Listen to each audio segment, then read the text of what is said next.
안녕하세요. 콩나물쌤입니다.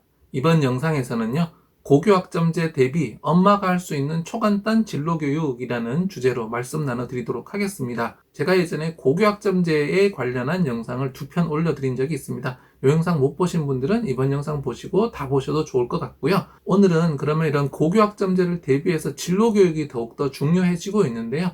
진로교육, 가정에서 쉽게 할 수 있는 방법은 뭐가 있을까요? 관련 영상은요, 아래 설명 누르면 보실 수 있고요. 좋아요와 구독하기, SNS 공유까지 더 좋은 영상을 만드는 데 큰 힘이 됩니다.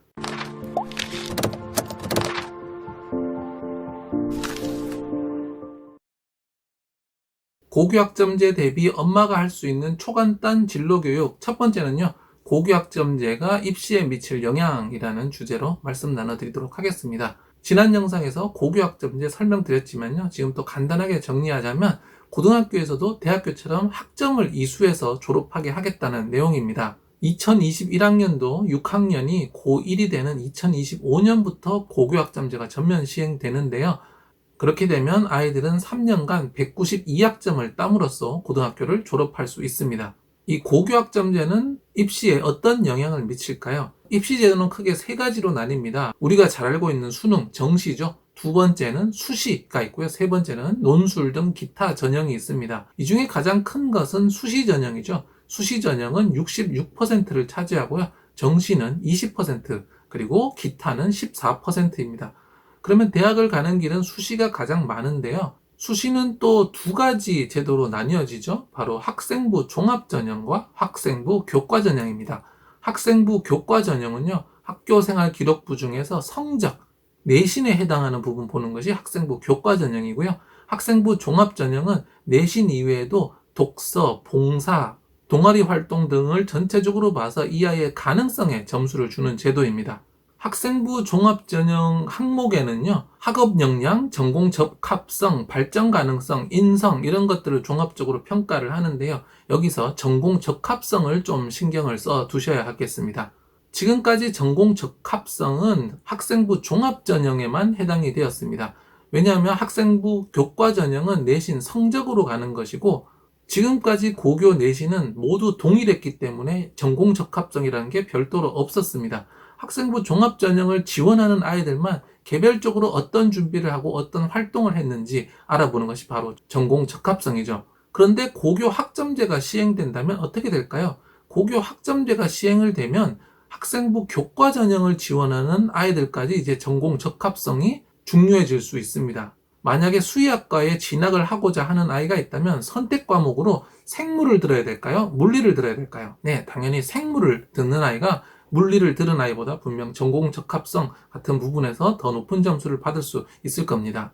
마찬가지로 정치학과에 지원을 하고자 한다면 경제, 윤리, 지리보다 무엇을 선택해야 될까요? 네, 바로 정치를 선택해야 할 것입니다. 수시는 입시제도 전체에서 66%를 차지하는데요. 학생부 종합전형은 24%입니다. 그렇다고 하면 학생부 교과전형이 42%, 그러니까 전체 입시제도의 거의 절반에 가까운데요. 이 아이들에게도 전공 적합성이 대학 진학에 영향을 미칠 가능성이 생긴다는 거죠. 그러면 이 말은 입시에 성공하기 위해서는 최소 고1 이전에 중3 말쯤에는 자기가 어떤 대학으로 진학을 할지에 대해서 기본적인 윤곽선을 그리고 그에 맞게 고등학교 1학년 때부터 선택 과목을 선택할 수 있어야 한다는 말입니다. 고교학점제 대비 엄마가 할 수 있는 초간단 진로교육, 두 번째는요, 현실적 진로 탐색 교육 방법에 대해서 말씀 나눠드리도록 하겠습니다.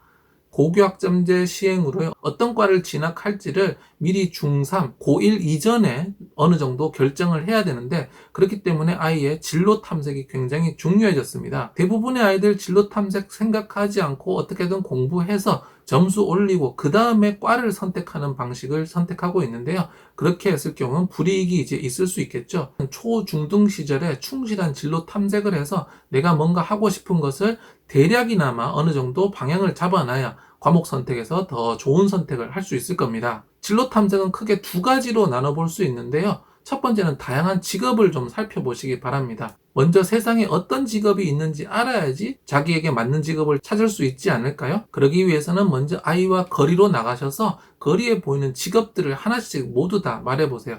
간판을 수리하는 사람, 청소하는 사람, 빼를 배달하는 사람, 요리를 하는 사람 등 굉장히 많은 사람들이 있죠. 이렇게 아이와 함께 거리를 걸으면서 보이는 사람들의 직업을 하나하나 이야기하다 보면 아이가 더 많은 직업에 대해서 알 수 있을 겁니다. 또 사물을 하나 보면요, 그것과 관련한 직업들을 아이와 함께 떠올려서 말하기, 놀이 같은 거 한번 해보세요. 제가 이런 책을 썼는데 이런 책을 딱 보면 어떤 직업들이 떠오르시나요? 가장 먼저 작가가 있겠지만 작가뿐만이 아니겠죠. 이 종이를 만드는 사람도 있을 거고요. 작가가 쓴 책을 책으로 만들어주는 에디터가 있을 거고요. 그것을 인쇄하는 사람도 있을 거고, 출판사 직원도 있을 거고, 출판사 사장도 있겠죠. 이런 식으로 우리 주변에 보이는 물건들을 보면 그 물건에 관여한 사람들이 한두 명이 아니라는 것을 알 수 있습니다.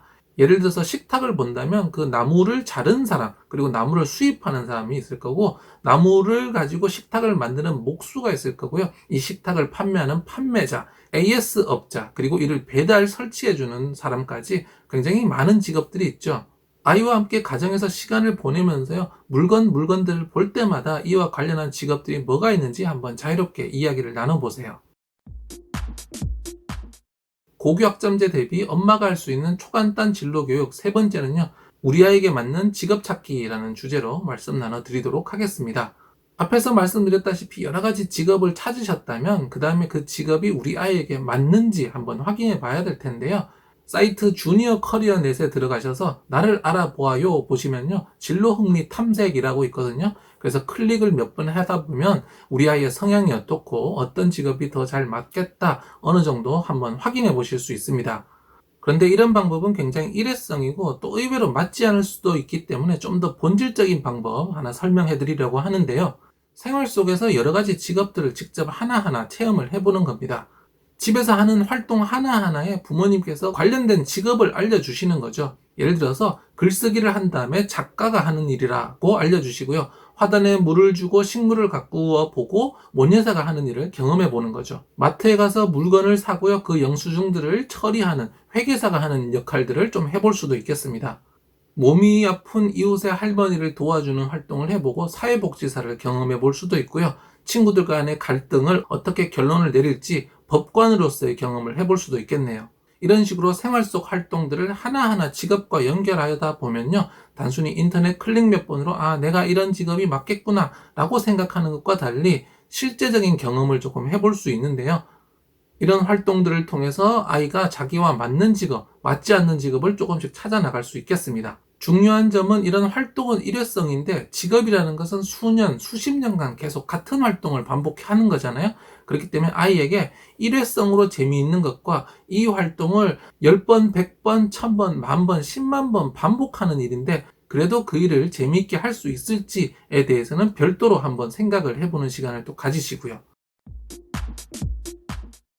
고교학점제 대비 엄마가 할 수 있는 초간단 진로교육, 고교학점제 시행으로 고등학교 선택 과목의 올바른 선택이 중요하다고 말씀드렸습니다. 그래서 진로교육 두 가지 측면에서 말씀드렸는데요. 첫 번째는 여러 가지 직업에 대해서 부모님과 계속 이야기해보자는 거, 거리로 나가면 보이는 사람들, 물건 하나 보면 그 물건과 관련된 직업들을 계속 떠올려 보면서 아이 머릿속에 여러 가지 직업을 계속 인식시키는 거죠.